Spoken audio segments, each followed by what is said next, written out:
우리 하나님의 말씀 요한복음 3장 22절입니다. 요한복음 3장 22절. 그 후에 예수께서 제자들과 유대 땅으로 가서 거기 함께 유하시며 세례를 베푸시더라. 요한도 살렘 가까운 에논에서 세례를 베푸니 거기 물이 많음이라. 그러므로 사람들이 와서 세례를 받더라. 요한이 아직 옥에 갇히지 아니하였더라. 이에 요한의 제자 중에서 한 유대인과 더불어 정결 예식에 대하여 변론이 되었더니 그들이 요한에게 가서 이르되 랍비여, 선생님과 함께 요단강 저편에 있더니 곧 선생님이 증언하시던 이가 세례를 베풀매 사람이 다 그에게로 가더이다. 요한이 대답하여 이르되 만일 하늘에서 주신 바 아니면 사람이 아무것도 받을 수 없느니라. 내가 말한 바 나는 그리스도가 아니요 그의 앞에 보내심을 받은 자라고 한 것을 증언할 자는 너희니라.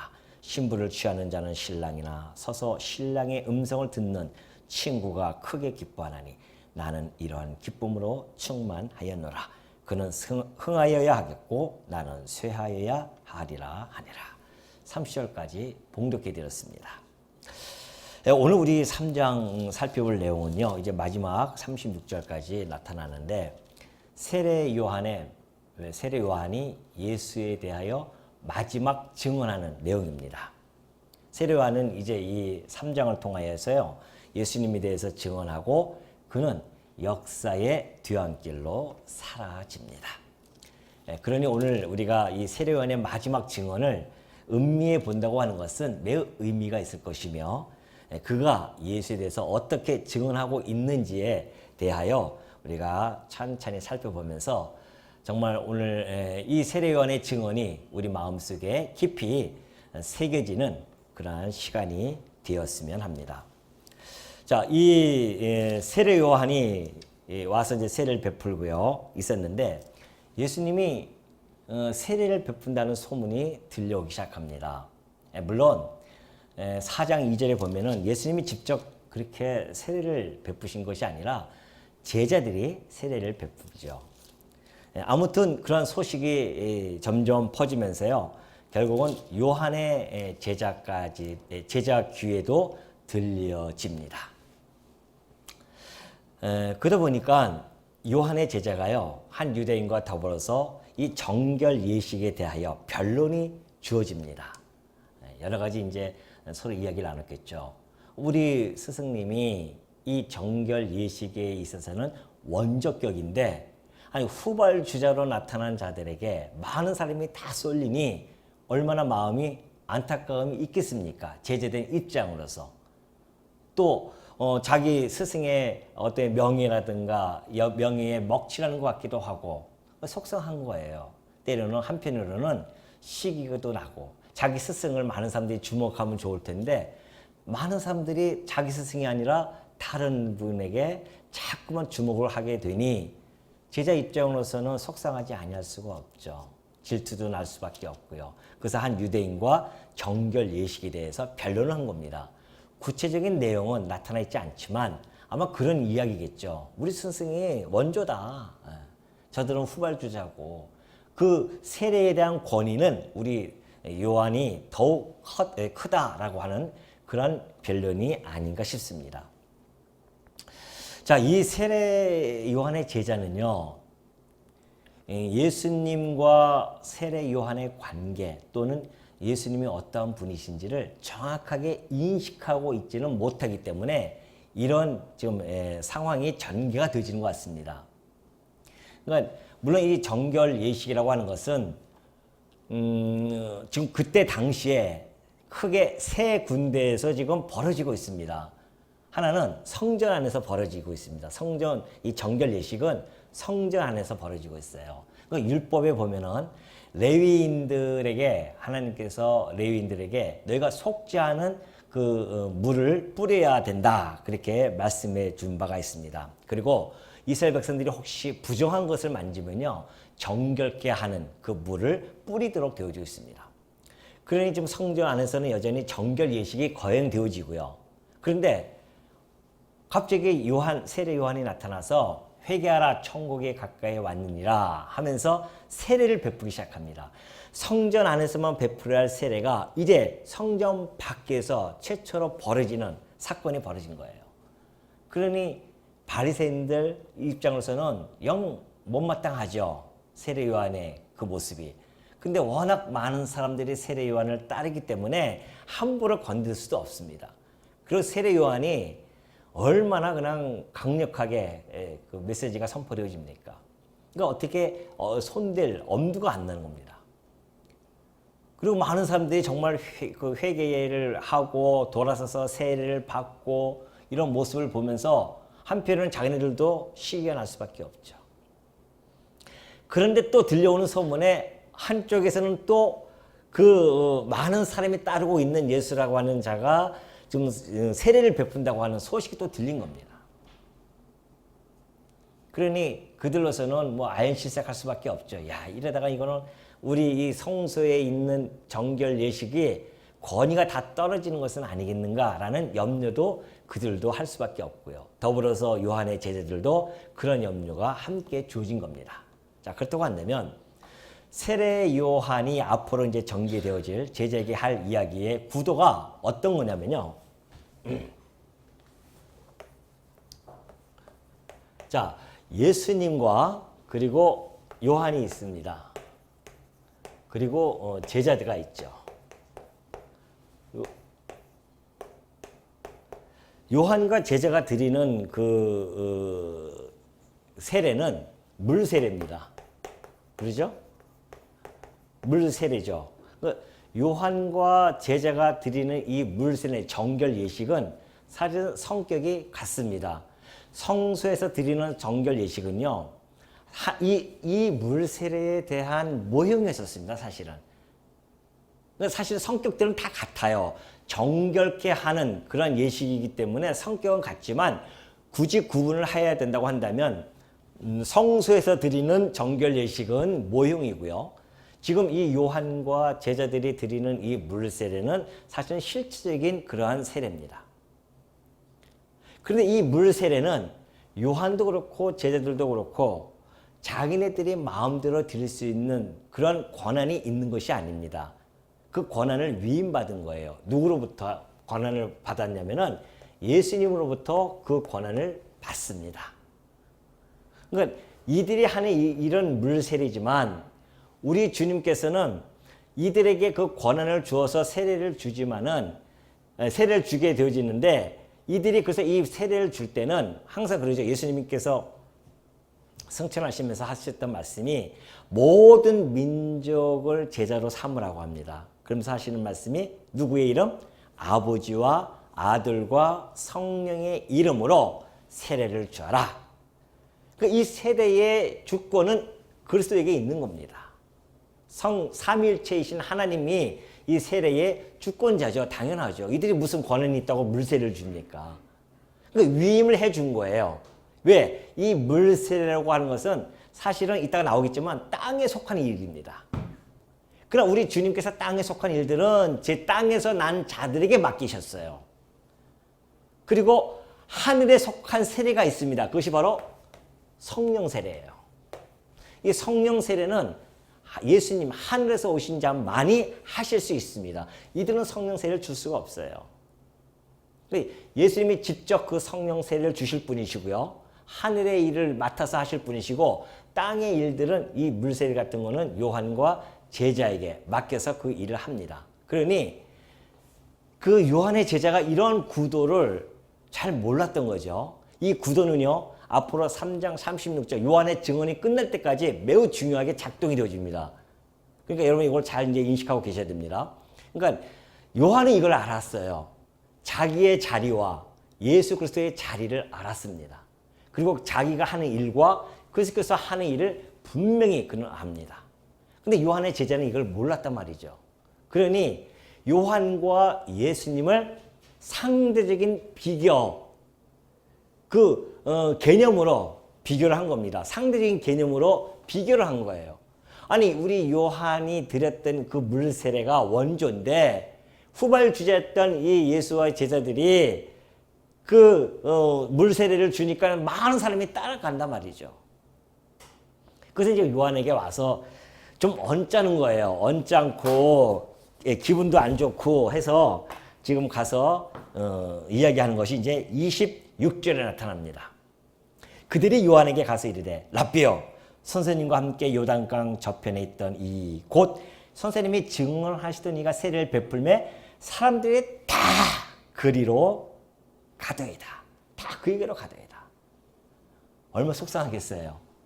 한때는 자기네 스승 옆에 그냥 사람들이 막 그냥 북적북적했었는데 갑자기 글로 다 쏠리기 시작합니다.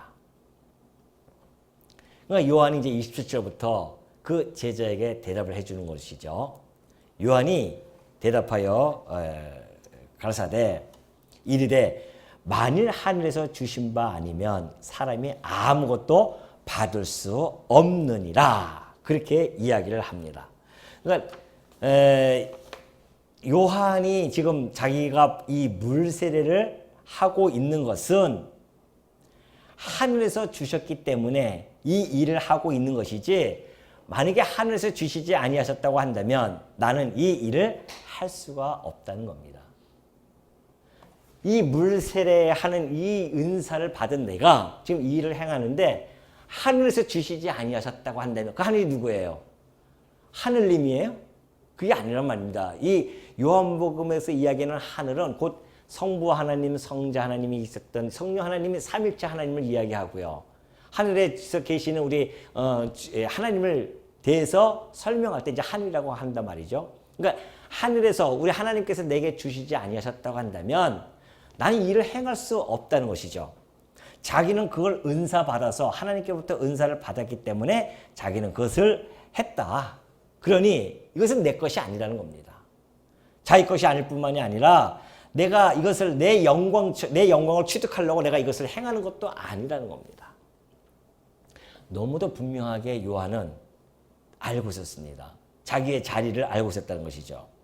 그래서 그 은사를 주께서 주시지 아니하셨다고 한다면 나는 이 일을 할 수도 없다라는 것을 이야기합니다. 그러니까 우리 성경 야고보서 보면 그래요. 야고보서 1장 17절에 보면은 집사님 성경 좀 야고보서 1장 17절 보면 그래요. 온갖 좋은 은사와 온전한 선물이 다 위로부터 빛들의 아버지께로 내려오나니 그는 변함도 없으시고 회전하는 그림자도 없으시니라. 그런 더러더러 은사가 아닙니다. 온갖 좋은 은사예요. 그리고 온전한 선물이 다 누구로부터? 아버지께로부터 온다는 겁니다.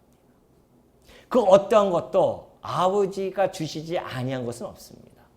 온갖 선물도 그렇고요.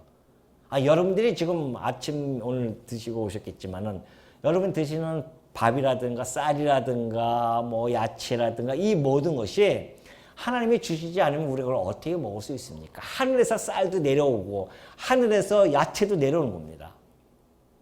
하늘에서 비를 주셨기 때문에 그 비가 땅에 스며들어서 그것이 쌀을 내게 하고 야채도 내게 하는 것이죠. 하나님이 안 주신 것이 어디 있겠습니까? 더불어서 은사도 마찬가지입니다. 어떤 은사도 세례 요한에게 줬던 그 은사도 제자들에게 주는 은사도 하나님께서 주시지 아니하면 그 일을 행할 수가 없어요. 목사라는 은사도 마찬가지고 목사는 가르치는 은사를 하나님이 주셨기 때문에 이걸 하는 것이고 장로님은 다스리는 은사를 주셨으니까 그 다스리는 일을 하시는 거고 권사님은 권면하는 은사를 주셔서 세우셨으니까 권면하시는 거고 집사님은 이 교회 살림을 맡아서 하는 은사를 주셨기 때문에 그 일을 해 나가시는 거고 각자가 맡은 은사를 하나님께서 다 주셨어요. 그 일을 행할 수 있도록. 그렇기 때문에 성도들은 그 은사를 받은 성도들은 마땅히 생각할 그 이상의 것을 생각하면 안 됩니다. 세례 요한이 마땅히 생각할 그 이상의 생각을 생각했다고 한다면 많은 사람들이 내게 쏠리는 거 보니 내가 좀 인기가 있는 거 보니 나도 좀 무슨 좀 권위가 있는 것 같다. 그래서 자기가 그리스도처럼 행동을 취한다고 한다면 그럼 마땅히 생각할 이상의 것을 생각하는 자이죠. 그러나 제대로 된 성도라고 한다면 오직 하나님께서 나눠주신 믿음의 분량만큼 지혜롭게 생각하게 되어집니다. 하나님 내게 주신 그 믿음의 분량이 있어요. 목사면 목사의 분량, 장로면 장로의 분량, 권사면 권세의 분량, 집사면 집사의 분량이 있단 말이죠. 그 믿음의 분량대로 지혜롭게 생각해야 되지, 그 이상의 것을 생각하게 되어지면 그때부터는 질서가 무너지고 평안이 깨지고 그런 것이죠. 그 이야기입니다. 지금 사도 요한은 하나님께서 만약에 내게 주시지 아니하셨다 한다면 난 일을 할 수 없는 자이다. 얼마나 자기 자리를 잘 지키고 있는 중입니까? 그러면서 내가 말한 바 나는 그리스도가 아니요 그의 앞에 보내심을 받은 자라고 한 것을 증언할 자는 너희다. 여전히 다시 한번 자기가 받은 그 은사에 대해서, 하늘로부터 받은 그 은사에 대해서 다시 재천명을 하는 내용입니다. 나는 그리스도가 아니다. 그의 앞에 보내심을 받은 그 은사뿐이 안 된다는 것이죠. 그리스도 앞에 보내서 준비하는 자일 뿐이지 내가 그리스도가 아니라는 것이죠. 그러면서 그의 앞에 보내심을 받은 자라고 한 것을 증언할 자 너희다. 나만이 증언할 것이 아니라 앞으로 많은 사람들이 요한을 따르는 자들이 있다고 한다면 내 제자인 너희들은 반드시 나를 주목하지 않게 하고 누구를? 예수 그리스도를 주목하도록 해야 할 자들이 바로 너희들이고 내가 그것을 위하여 너희를 세웠고 가르쳐주지 아니하였느냐. 그런 이야기입니다. 근데 그것도 모르고 제자는 지금 시기가 질투 나서 그러니 그거 아니라는 것이죠. 다시 한번 그 제자에게 잘 가르쳐주고 있는 모습을 보여주고 있습니다. 그러면서 하는 말씀이 신부를 취하는 자는 신랑이나 서서 신랑의 음성을 듣는 친구가 크게 기뻐하나니 나는 이러한 기쁨으로 충만하였노라. 여러분 이 신랑 친구들은요 그때 당시에 그 들러리 역할입니다. 들러리.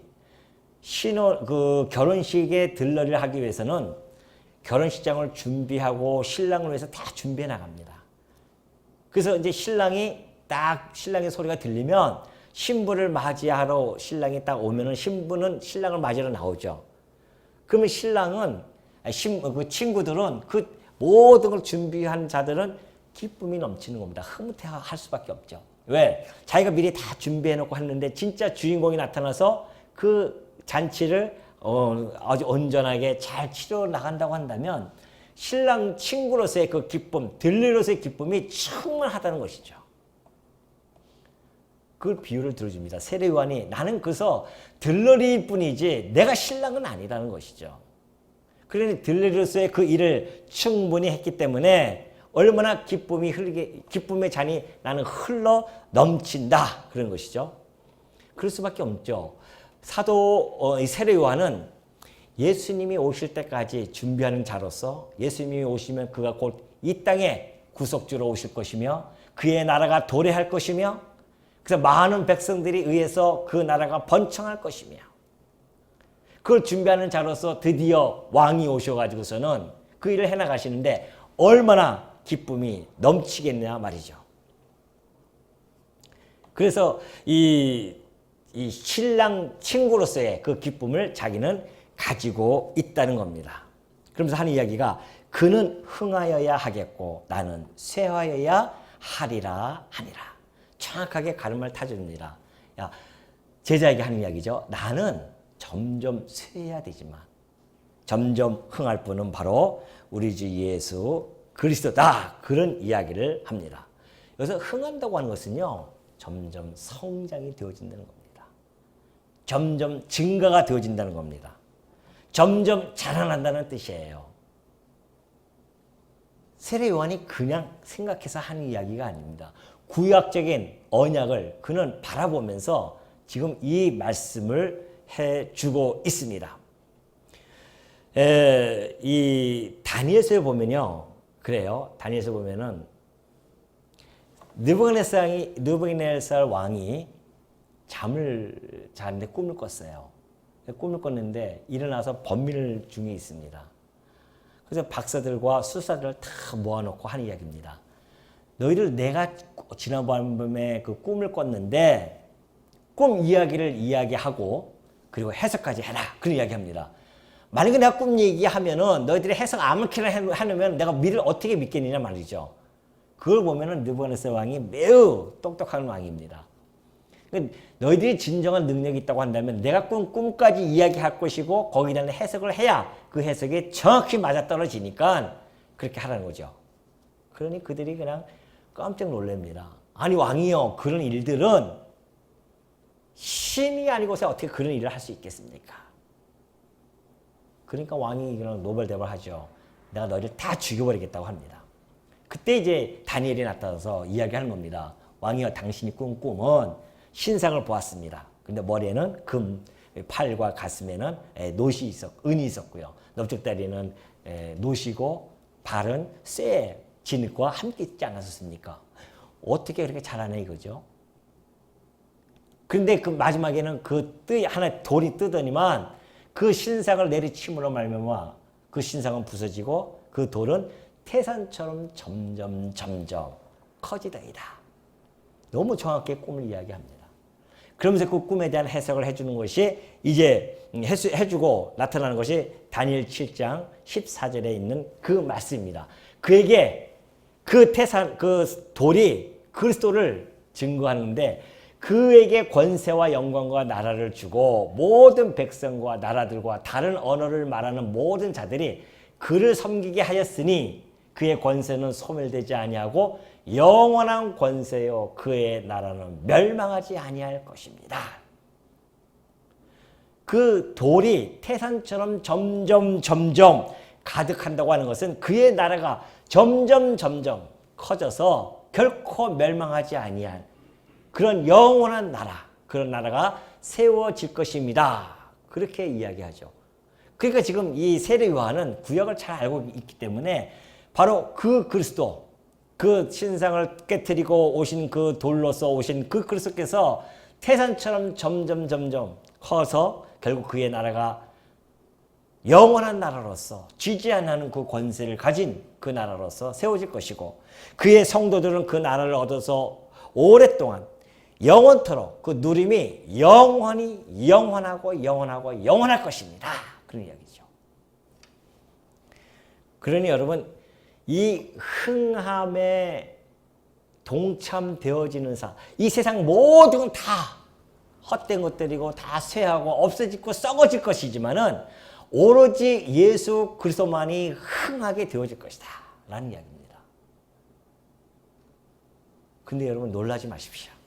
오늘 우리 성도들이요 만물 중에서 오로지 그 흥함에 참여되어질 자가 누구냐면은 성도 외에는 없다는 거 아니겠습니까? 그 흥함에 참여되어질 자가 성도라는 겁니다. 이 얼마나 놀라운 사실입니까? 이 세상 모든 것들은 다 쇠하고 없어질 것이지만 우리 성도만이 그리스도와 함께 흥하게 되어지는데 왜? 그가 머리 되시고 우리는 그의 지체가 되어지기 때문에 그렇다는 겁니다. 그러니 흥할 자는 예수 그리스도께서는 점점 흥해야 될 것이고 점점 자기는 그 전령자로서는 점점 쇠하는 것은 당연하다는 겁니다. 예를 들어서 전령을 보내요. 한양에서 임금이 대구로 내려오신다는데 그냥 내려오십니까? 아니에요. 준비자를 먼저 보냅니다. 전령을 보내요. 대구 달서구에 임금님이 행차하실 것입니다. 라고 대구 이 전령이 와서 이야기하면 준비할 거 아닙니까? 그럼 임금이 행차가 대구에 왔어요. 그러면 전령은 자기 역할 다 끝난 겁니다. 더 이상 자기가 나서서 할 일이 없어요. 그러니 세례 요한의 삶이라고 하는 것은 오직 그리스도를 길을 준비하고 그의 증거하는 일을 위하여 그는 온전히 바쳐졌습니다.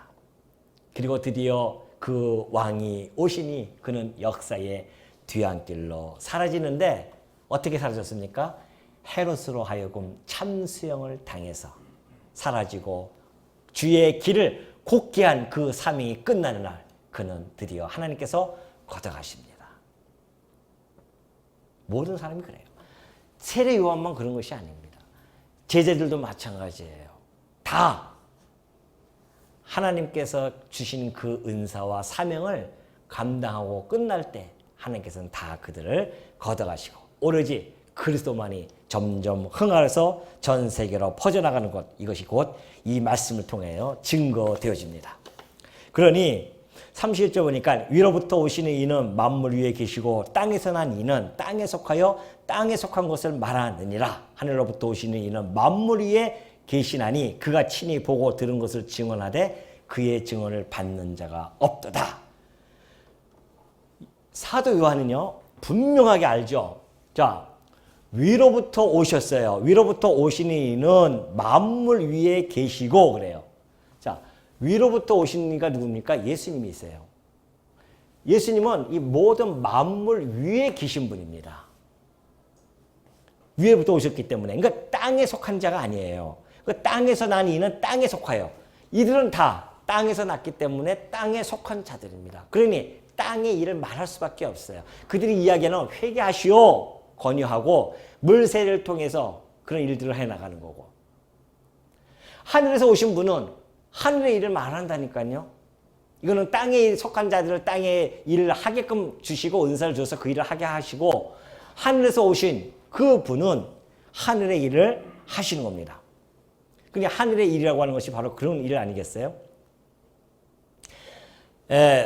직접 친히 보고 들은 것을 예수 그리스도께서는 이야기하고 있습니다. 사실상 이 세례 요한이 지금 제자에게 하는 이야기는 정확하게 얘기하는 거죠. 예수님은 자기하고 이게 상대할 자가 아니다. 상대적으로 비교할 자가 아니다. 아까 그 얘기했듯이 그런 이야기입니다. 왜냐하면 그분은 위로부터 오셨다고 하는 것은 신적 존재를 가지신 분이십니다. 그 땅에 난 자라고는 사실은 구분되어진 분이십니다. 신적 존재를 가지고 있기 때문에 신적 권위를 가지신 분이에요. 그런데 어떻게 내가 그분과 비교가 되어져서 네가 그분을 질투할 수 있겠느냐 말이죠. 그러면 안 된다는 겁니다. 그분은 하늘에서부터 오신 분이기 때문에 내가 비록 예수님께서 그런 말 이제 요한복음 후에 나오지만은 세례 요한을 평가할 때요, 여자가 낳은 자 중에서 가장 위대하고 큰 자라고 했습니다. 비록 그가 그러할 자일지언정 신적 권위를 가지시고 신적 존재이신 성자 하나님을 비교한다고 하는 것은 어불성설이죠. 그걸 지금 세례 요한이 이야기를 해주고 있는 것입니다. 그렇기 때문에 보십시오. 이들도 그렇고 이들은 예수 그리스도에 대해서 증언할 자이듭니다. 그러니까 세례 요한도 그렇고 그 전에 선지자들도 마찬가지예요. 선지자들도 영생을 주실 예수 그리스도께서 오실 것이다라는 것을 증언했고요. 제자들, 사도들도 그 영생을 주실 예수 그리스도께서 오셨다는 것을 증언합니다. 그들의 증언은 그런 한계성을 가지고 있어요. 다들 예수 그리스도만 증언하는 겁니다. 그러나 예수님께서 증언하시는 것은 아버지께서 직접 아버지께 듣고 보고 들은 것을 증언하는 자입니다. 그는 영원한 생명을 주시는 자예요. 사역 자체가 비교가 안 되죠. 이들은 영원한 생명을 주실 자를 증언하는 자들이고 예수님은 영원한 생명을 주실 자이고 사역 자체가 비교가 안 되는 겁니다. 그러니까 32절에 곧바로 나온 거예요. 그래서 그가 친히 보고 들은 것을 증언합니다. 너희들이 예수 그리스도의 증언을 들어야 할 이유가 무엇인 줄 아느냐? 많은 사람들이 그리스도에게로 가서 그 앞에 가야 할 이유가 무엇인 줄 아느냐? 그는 하늘로부터 친히 보고 들은 것을 말하는 자라는 겁니다. 이 땅에서 태어난 자가 어떻게 하늘에서 친히 보고 들을 수 있겠습니까? 하나님의 뜻과 하나님의 계획이시며 하나님의 말씀이신 성자 하나님만이 친히 보고 듣죠. 그러니까 지난번에 우리 말씀했듯이 세상 사람들 그걸 몰랐어요. 예수님이 오셔서 하셨단 말입니다. 하나님이 세상을 이처럼 사랑하신다. 하늘에서 보고 들은 것. 그 내용을 이야기해 준 겁니다. 딴 것은 그걸 아무도 몰랐어요. 근데 그분이 위에서 오셔가지고서는 그 이야기를 하신 겁니다. 하나님 나를 이렇게 사랑하셔. 그러니 하늘로부터 오신 그 이야기. 제자들은 하늘로부터 보고 들은 것을 전해주는 그 예수 그리스도를 직접 또 보고 들어요. 그것이 이제 요한 1장 3절에 잘 나타나 있죠. 우리가 보고 들은 바를 너희에게도 전하면 너희로 우리와 사귐이 있게 하려 함이니 우리의 사귐은 아버지와 그의 아들 예수 그리스도와 더불어 누림이라 그래요. 우리가 보고 들은 것은 뭡니까? 하늘의 것이 아니에요. 제자들이 보고 들은 것은 예수님이에요. 예수님을 보고 들었어요. 예수님은 하나님으로부터 보고 듣고요. 사역 자체가 비교가 안 된다. 요한은 그걸 지금 얘기해 주고 있는 것이죠. 그러면서 그의 증언을 받는 자가 근데 그의 증언을 받는 자가 없어요. 아니 하늘의 그 증언을 지금 이야기해 주고 있는데 그 증언을 받는 자가 없다는 거죠. 그 증언을 만약에 안 받게 되어지면요 멸망 외에는 없다는 겁니다. 그것이 이제 히브리서 12장 25절에 잘 나타나 있습니다. 너희는 삼가 말씀하신 일을 거역하지 말라. 하늘로부터 보고 들은 증언을 거부하지 말라는 것이죠. 왜? 땅에서 경고하신 일을 거역한 그들이 피하지 못하였거든. 하물며 하늘로부터 경고하신 일을 배반하는 우리일까 보냐. 땅에서 경고한 거 뭡니까? 율법이에요. 모세가 율법을 받아서 경고했습니다. 그 율법을 안 지킨 자들은 다 광야에서 40년 동안 다 죽어버린단 말이죠. 아니 땅의 경고함을 받은 자들도 그러할지언데 하물며 항차 하늘에서 보고 들은 것을 경고를 지금 해주고 계시는데 그걸 안 받는다? 진노의 불이 떨어진다는 겁니다. 진노의 불이. 그러니 여러분 이 하늘의 이 예수님의 증언을 받는다고 하는 것처럼 이 행복한 것이 어렵습니까? 이 그 증언을 받았다는 것처럼 행복한 것이 어렵겠어요? 근데 그때 당시에 그 증언을 받는 자가 없었어요. 물론 하나님의 작정 계획대로 되어졌습니다. 안 그러면 십자가에 죽으시지 못하니까요. 그분이 돌아가셔야 되는데 십자가에 죽으셔야 되는데 그들이 만약에 그리스도 메시아인 줄 알고서는 죽이지 아니하시면 우리는 큰일 나죠. 그의 증언을 받지 않고 하나님의 뜻대로 그는 그 십자가에서 죽임을 당하신 겁니다. 그러면서 그의 증언을 받는 자는 하나님이 참되시다는 것을 인치하느니라. 자, 우리가 그의 증언을 받아야 할 두 번째 이유는 그의 증언을 받아서 우리가 말게 믿게 되어지면 하나님은 정말 살아 존재하고 계시며 하나님은 신실하신 분이십니다 라고 우리가 시인하고 고백하게 된다는 겁니다. 하나님을 인정하게 되어진다는 것이죠. 하나님이 언약대로 그 약속대로 주셨는데 만약에 우리가 그걸 받아들이지 않는다? 그러면 우리는 어떤 자가 된지 아십니까? 그것이 요한일서 5장 10절에 나타나 있습니다. 하나님의 아들을 믿는 자는 자기 안에 증거가 있고 하나님을 믿지 아니하는 자는 하나님을 뭘로 만들어요? 거짓말하는 자로 만드는 겁니다. 아니 예수님께서 오셔서 요한일서 5장 안 돼요? 네. 하나님께서 오셔가지고서는 예수님께서 오셔가지고서는 하나님의 그 사랑을 전해줬는데 받아들이질 않아요. 그렇다고 한다면 하나님을 거짓말하는 자로 만든다는 겁니다. 하나님을 부인할 뿐만이 아니라 거짓말하는 자로 만든다고 한다면 그 끝은 불을 보듯 뻔하다는 것이죠. 그렇기 때문에 지금 그의 증언을 받는 자는 하나님이 참되신 것을 인쳤다. 그래서 우리는 그의 증언을 받음으로 하나님이 살아계시고 그분이 신실하신 분이심을 우리가 고백하고 우리가 우리의 믿음을 다시 또 인치는 그런 역사가 주어진다는 것이죠.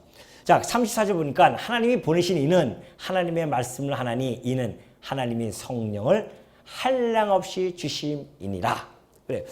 자, 우리가 세 번째로 그리스도에서 위로부터 오신 그리스도의 증언을 받아야 할 이유가 세 번째가 나타나죠. 하나님이 보내신 이는 하나님의 말씀을 하십니다. 당연하죠. 하나님 그분은 말씀이시기 때문에 태초에 말씀으로 계셨기 때문에 하나님의 뜻이며 계획이십니다. 그래서 그분이 오시면 하나님의 뜻을 다 전달해 주셔요. 그리고 하나님의 계획을 다 전달해 주십니다. 왜냐하면 그는 하나님의 성령을 한량없이 주셔요. 자, 이들에게는 성령을 어떻게 주십니까? 충만하게 주십니다. 근데 예수님은 충만이 아니에요. 한량이 없어요. 그 이야기는 예수님이 그리스도의 영이 성령이기 때문에 그렇다는 겁니다. 성령은 하나님의 뜻을 어떻게 해요? 통달하는 자이십니다. 그러니 그리스도의 영은 곧 성령이고 성령이신 그리스도께서 오셔서 그 영을 가지고 계시는 그리스도께서 오셔서 그리스도의 하나님의 그 뜻을 다 통달하고 계시기 때문에 하나님의 뜻을 다 우리들에게 전달해 주었다는 겁니다. 그러니 그분의 뜻을 우리가 받아들여야 하는 이유가 바로 거기에 있습니다. 그분의 뜻을 다 전해주시는 분이시기 때문에 뿐만이 아니라 그는 만물의 주권자라는 것이죠. 아버지께서 아들을 사랑하사 만물을 그의 손에 주셨으니 모든 만물을 그의 손에 주셨습니다. 사랑하셨기 때문에.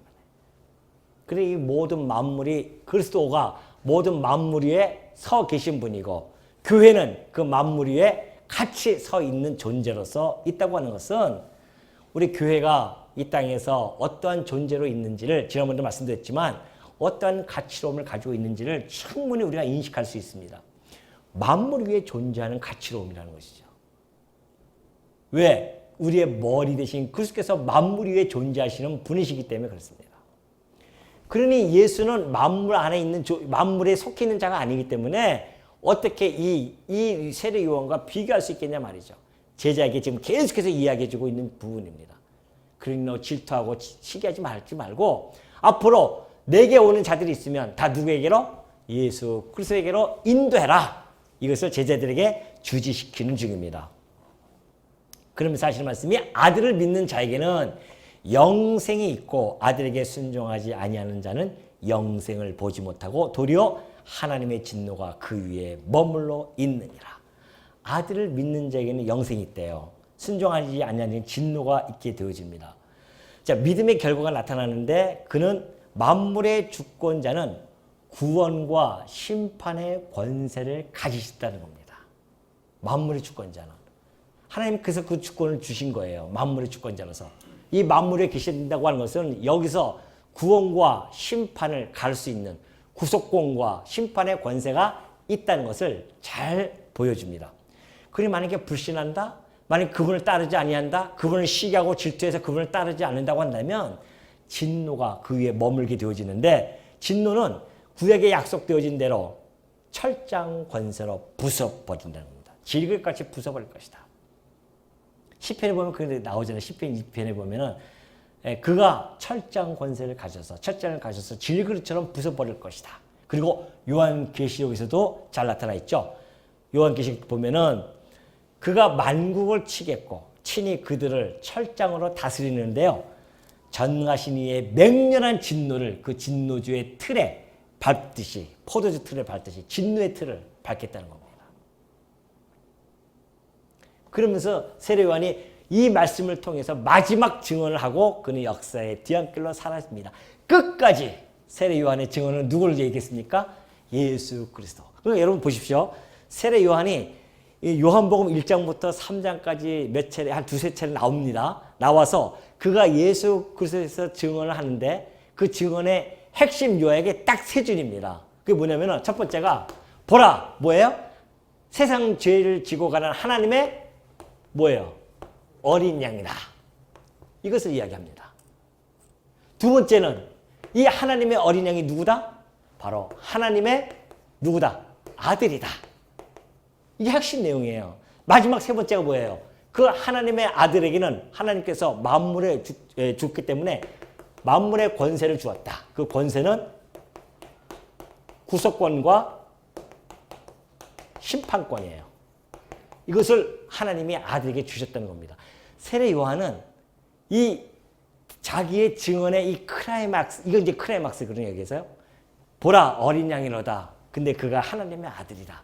그러면서 마지막 죽기 전에, 좀 있으면은 그는 헤롯에게 끌려가서 참수형을 당할 것입니다.